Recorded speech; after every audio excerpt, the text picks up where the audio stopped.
I'm Joe Pardavila. Welcome back to the Forbes Books podcast. And back in 2011, Tom Cruise went to the UAE to scale the side of the world's tallest building for one of his Mission Impossible movies. But in 2015, today's guest went to the UAE to launch an English common law system in Abu Dhabi. They both sound equally intimidating. You know Tom Cruise, but today I want to introduce you to Linda Fitz-Alan. She's the Registrar and Chief Executive of the Abu Dhabi Global Market Courts, where she leads the administration and operations of the court and the delivery of the court's comprehensive digital services and unique eCourts platform. She's here to talk about her journey from Australia to the UAE and the inspiration for her upcoming book that explores the theme of taking chances by telling her own remarkable story. Linda, welcome to the podcast. Hello, Joe. Thank you for having me. You're very welcome, Linda. And so folks probably recognize your accent. You're Australian, and you are very much like all the Australians I've ever known in my life, that you can never stay put in one place. Even though Australia may be one of the most beautiful countries in the world, you Aussies can't wait to get out of there. And you're another one of these Aussies who decides to travel the world and work in all these amazing cities. So talk to me about that for you. Like, I know you originally or lived in the Sydney area, but then have sprouted all over North America and the Middle East. What is it about you Aussies? The fact that you just can't stay there in Australia. You got to get out of there. Oh, I know, Joe. I think we're just hard-coded for travel. So I think we sort of set foot on the island of Australia and all of a sudden it's kind of like, okay, it's an island. What's beyond the island? So we can't help ourselves.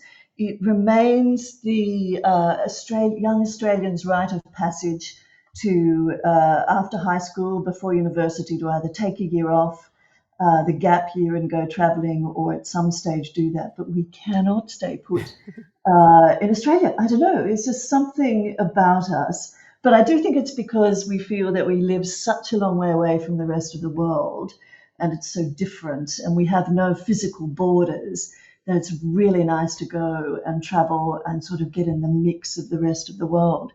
So, and yeah, you're right. I haven't stayed put. It took a little while for me to travel, probably in later life, having worked. But, one of my favorite places in the world, managed to move to New York in 2002. And I lived there with my family. We moved there for my husband's job at the time. So, they're, spectacularly fun, absolutely spectacularly fun. And then 6 years there, back to Australia, kind of change of life in terms of children growing up and going to high school, the only grandchildren. So we went back to Sydney, and I didn't last too long there before this tremendous opportunity came up to start up a common law court in Abu Dhabi for its International Financial Centre, which is where I am at the moment, in the middle between East and West. So extraordinary location and such an extraordinary neighborhood to live in as well. Wow. And what you've done there at ADGM Courts it's kind of mind-boggling. You guys essentially created a common law court system out of thin air. It's hard for me to one day there's no court system, and now all of a sudden there's an English common law court system. Was it as easy as flipping a switch when it came to doing that? If only, if only it was that easy. But I have to say, it was easier than I expected. But there was a court system, so the kind of what we call the local court system, which is civil law, a tremendous sort of set of courts. But and this was based a little bit, but an entirely different platform. Dubai had introduced a common law international financial center in 2004, and Abu Dhabi waited a little while. In fact, it waited 9 years before it decided to set up its own international financial center. The reason for it, just briefly, is because the international trade and commerce works on common law. And so to attract more foreign direct investment into the Emirate of Abu Dhabi, and particularly into the city, which is burgeoning with some of the largest sovereign wealth funds in the world, the idea was to set up this international financial center in order to provide a different system of law for investors, and particularly, very significant commercial investors, global investors who were used to a common law system, but they interact with both systems very well. There's fewer differences, I think, than you think.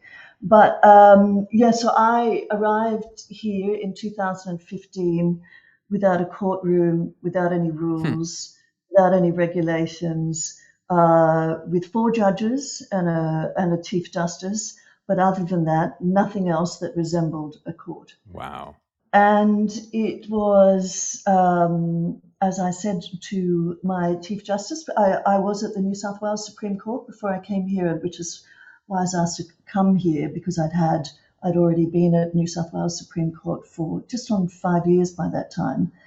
And I said, as I said to my former Chief Justice, who's one of the most terrific people I've ever met, when I announced to him that I was coming, I said, I just don't want to wake up in 5 years' time and wondered what that would have been like.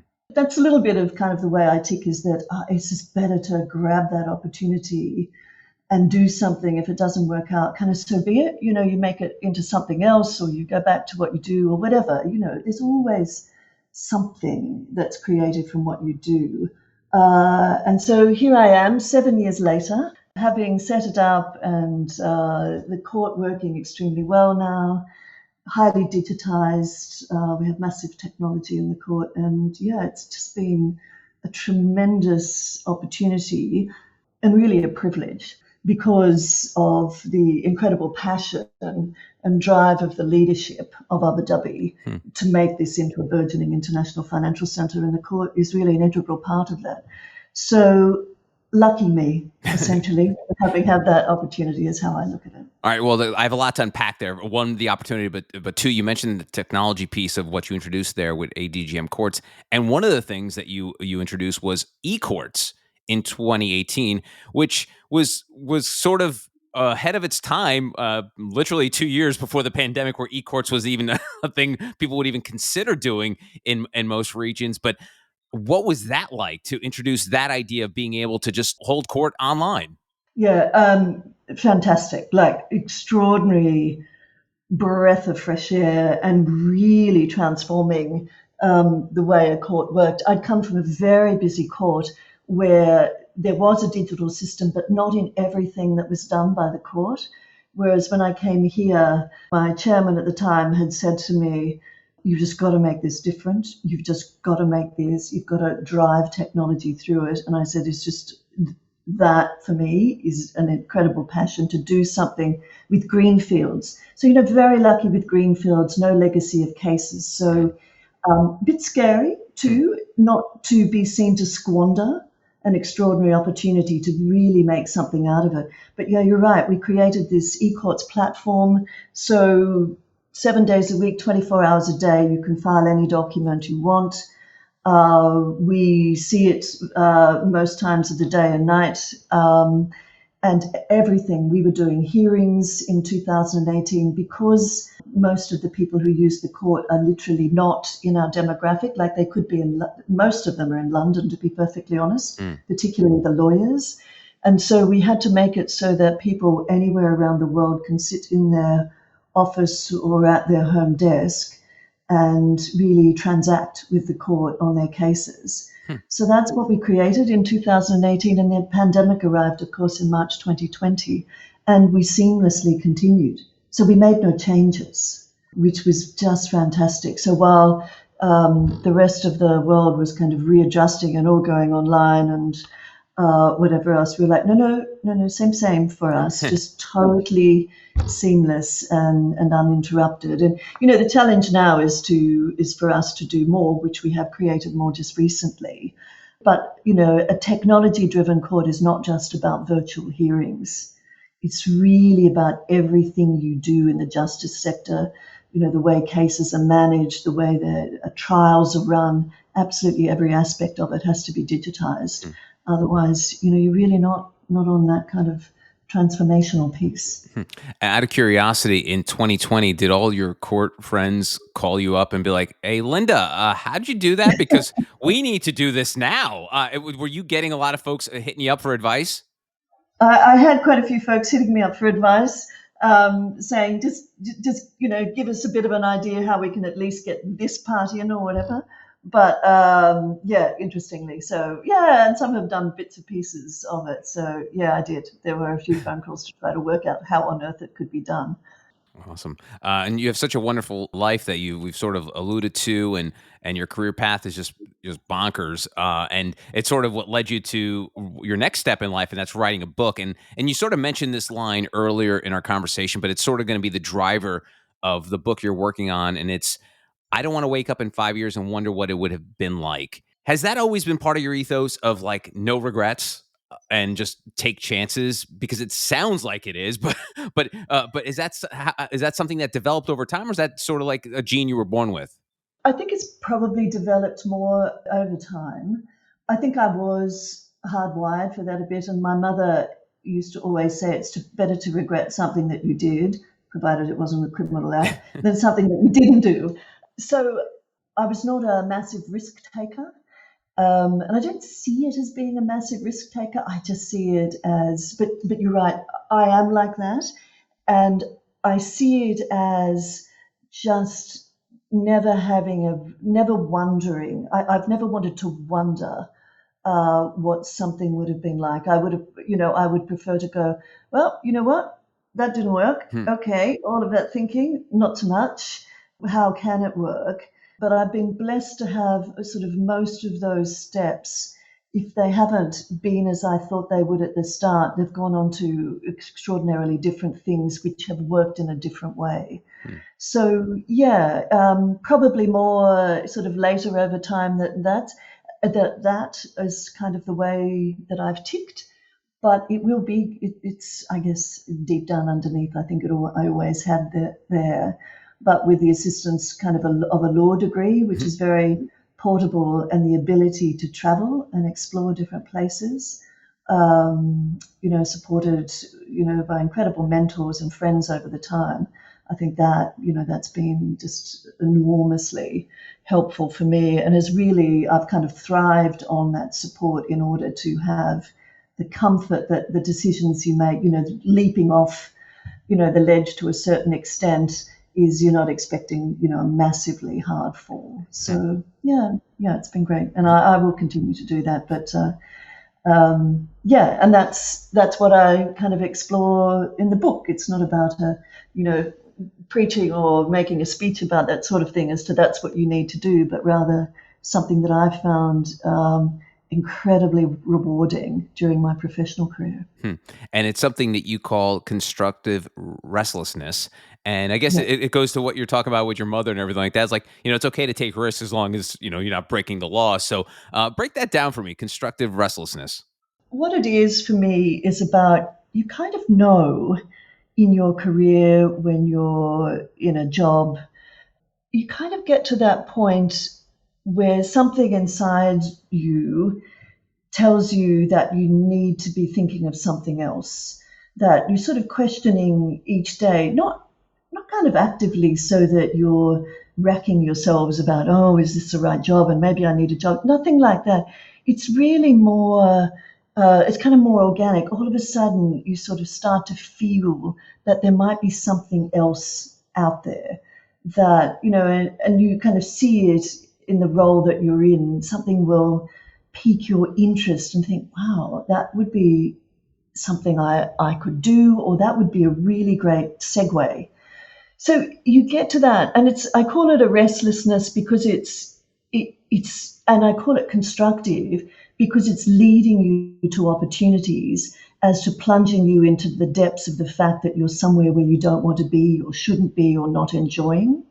So it's about really trusting your gut and acting on, what's going on inside of you to say, do you know what, maybe there's something else out there. And they're not, going nuts about, all right, I'm going to do this massive career change. That's it. I'm out of here. But just being open to things. So this constructiveness is about looking to what's positive and looking to what may lead to something, gaps and, lights that are sort of there that you think, wow, okay, that's something different. So that's why I call it constructive restlessness, is that there's no negativity about it. It's something that can lead you to want to take opportunities, explore ideas, and really see whether or not there's another adventure that you need to embark upon. And I joked earlier in the conversation, Linda, about the fact that Aussies by nature are pretty nomadic, and you broke down your sort of timeline of jumping all over the planet. But I want to go back to that decision that when you went back to Australia and you got the call to work in the UAE. Full disclosure, Linda, I had to Google where the UAE was because I knew it was in the Middle East. I just had no idea where it was. So when you get this call, and it's safe to say anyone listening to this knows that you're the smarter person on this conversation. So you probably knew where the UAE was. But when you got that call about building a common law system there, were you like, wait, what? Joe, I was completely, well, what? I wondered if it was a joke. Like, I wondered if somebody was pulling my leg. I really did. I was like, a what? A common law system where? I had been to Dubai for 2 days in transit. When we left New York, we traveled to return to Australia. We traveled for 3 months around the world with our small children at the time. And so our last port of call was Dubai for a couple of days to break up the flight and have one sort of last adventure. Other than that, I had never traveled to the Middle East before, had really not known much about the Middle East or knew nobody who lived in the Middle East. So, it was like, okay, well, how could I say no to that? How could I say no to something that is really a once in a lifetime opportunity? It's just, to me, it was unthinkable. No, just simply wasn't an option. So yeah, it was exciting. After I got over you're kidding me, right? I got to well, that's extraordinary and that's exciting, and I got to take that. Wow. And I'm curious, without getting too personal, was it helpful to you that your children were grown and you had already kind of lived a pretty excellent life? That you're like, hey, I could take this risk. Was the context of where you were in your life helpful in making that decision a little easier? It was. There was a bit of shock from my children at the time. I can't say that it was an easy road in relation to telling them that that's what I wanted to do.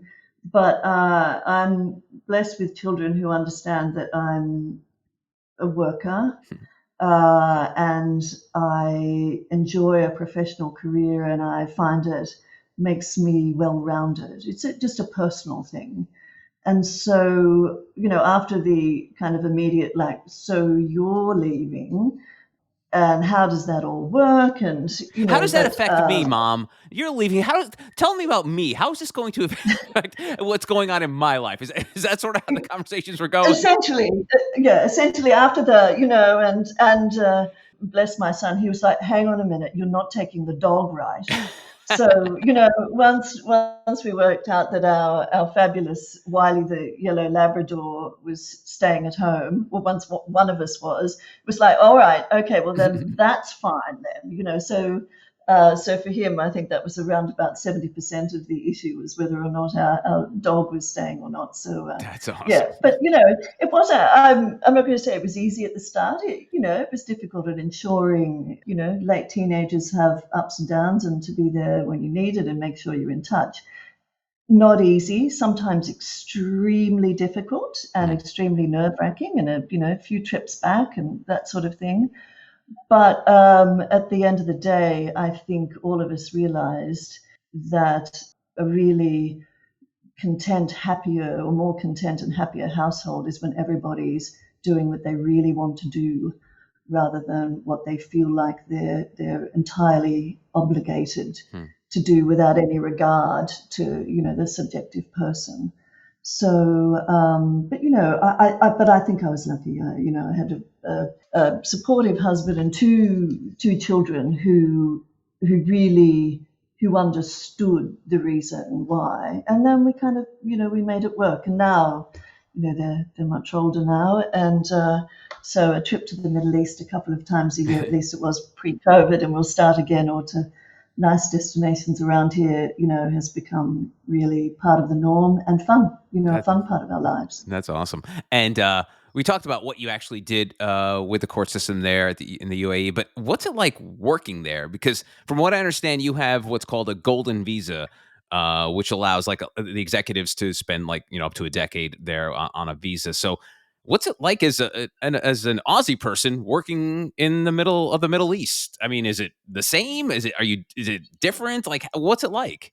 Joe, I think to sort of set the scene on that is that the UAE is 80% expat population and 20% of locals. Hmm. So you're very much surrounded with expats, and there are currently, I think the statistic from the Australian ambassador is there are currently 16,000 Australians Wow. working in the UAE, quite a number of Americans as well. And it's an extraordinary place in terms of the diversity of the of people, of cultures who work here. I mean, the number of nationalities, I can't remember the statistics, but it's numerous, and it makes it incredibly interesting just to be working with this great diversity of people from different walks of life, different countries. Of course, it's not the same, but you are sort of surrounded with a lot of people, either Australians or Brits, Americans, Canadians, whatever. So you kind of, and it's English speaking mostly, as in, of course, it's Arabic is the national language. But I don't, my Arabic is very poor, sadly. I regret to say that after 7 years. But I think, it is all English spoken mostly. And so so you don't have that difficulty, if you like, of settling into the community when you first arrive by struggling with the language.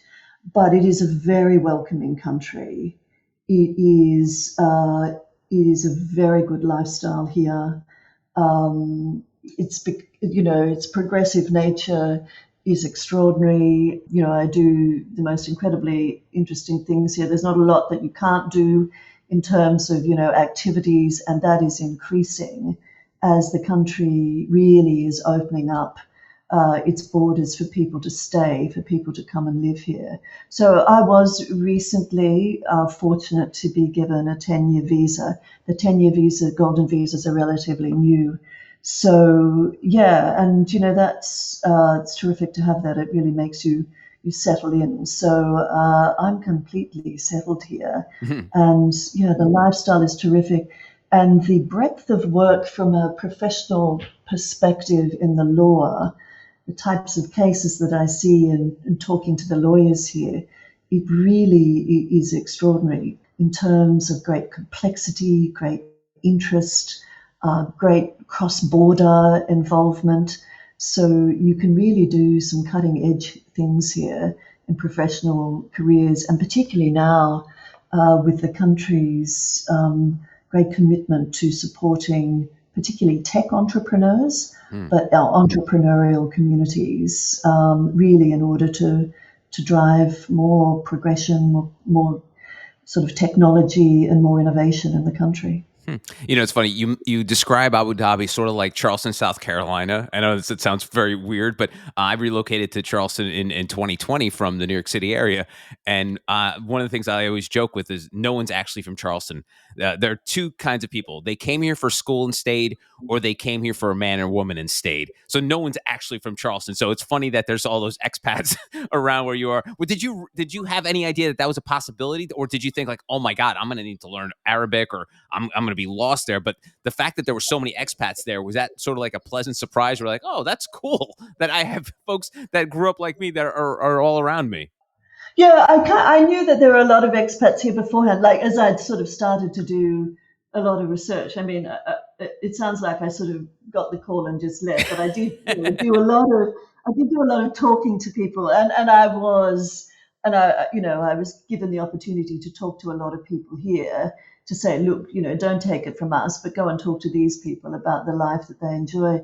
And really, the sort of the mantra here from a number of people is, I came for 3 and I've been here for 13 years, or I've been here for 23 years. people just settle here into the life. It's such an hospitable place to live. I love it. I really do. I just enjoy it immensely because it's really so easy to settle into. And I live by the beach, which are these emerald waters, which, at the right times of the year, the dolphins come swimming along, and there's the turtle population and all sorts of things. So, and near the Louvre, which is being built. The Guggenheim is close to being, is in construction now, and really various things. So it's a very easy place to live. And having professional and career opportunities with it is really, just rounds it all off. So, I love it. I really do. It's been a fantastic move for me. Well, if the court thing doesn't work out, I'm sure there's probably a position for the UAE Board of Tourism, because you're doing a great job of selling the country for fellow travelers. So that's pretty cool. No, well, there you go. Maybe I'll keep that in mind, though. If, for some reason the court, I think I'm done with the court, I'll branch out and go and talk to the Department of Tourism and see how I go. So, Lastly, Linda, I want to talk about a part of your book where you talk about push and pull and overthinking. And I think as human beings, I think we've gotten worse at this, because I think now we have more data and more information at our fingertips than ever before. So it's really, really easy to overthink every decision. And I'm sure, like in all decisions you made, you probably fell in that trap as well. How can we get out of this box of overthinking every single decision we make and letting us make these big, bold choices that you've made in your life? Do you have any advice for folks who just can't get out of their own way? When I start to realize, and I do constantly get into the overthinking mode, a wonderful mentor of me once told me to write down on a piece of paper the push and the pull. Like one side's the push, one side's the pull. And then he said, so that's out of your system now, right? You've written all that down now, right? You've taken it out of your head. You've written it down. So just leave that there. And now what is your heart and gut telling you? And then go with that, because you've written that all down. And at the end of that, somewhere you've kind of got to settle. And that whole overthinking it is never going to sort it. But from within, you have a sense why it's pulling you to it and why you're stepping back. And so it's your gut, I think. It's your gut and your heart. So I think stop your mind, because that is just trained to, that is just, it's like your heartbeat. It's just constantly thinking. And so if you can quieten it just to listen to your gut, I think that is where your best decisions are made. Linda Fitz-Alan is her name. Linda, do you have a title for the book yet? Do you? Because I know you're in the early going, but do you have one that you have in mind or you're thinking about? No, not yet, Joe. There's quite a few things rattling around in my overthinking mind with the title of the book. Linda, no, not yet. Write a list that says push on one side and pull on the other, and then see what. See what comes of that. Yeah, I will say the title is probably sometimes the hardest part with all the authors we talk to, because I would say 50% come in, this is what I want to name my book, and then 50% is like, I have no idea, and then have to wait till like the last moment to come up with a title. So I get why it can be a bit of a struggle. I'm hoping, I don't know whether or not this is a vain hope, that by the time I get to the end of it, inevitably there's inspiration there and go, aha, I have that aha moment. Sure. Oh, that's the name of the book. I don't know if that's horrendous optimism to which at the end I'm going to be miserably disappointed and then go back into the overthinking. But at the moment, I feel like at the end of writing it, I feel like it will stand out as to be kind of the inevitable choice. Wonderful. Well, Linda, thank you so much for the time. Thank you for sharing your story. Looking forward to how the book comes out and with that eventual title that you come up with. But it's going to be a great story. And thank you very much for taking the time to give us a little sample of it this morning. Oh, Joe, thank you so much. I've really enjoyed our conversation. Thank you. You're welcome. And that's it for this episode of the Forbes Books Podcast. If you enjoy the show, make sure you take a second to subscribe so you automatically get new shows when they drop. Also, if you have a minute, I would love if you left us a review so more amazing entrepreneurs like yourself can discover the show. And please don't forget the golden rule and treat others as you want to be treated. Thanks for listening. Until next time, adios.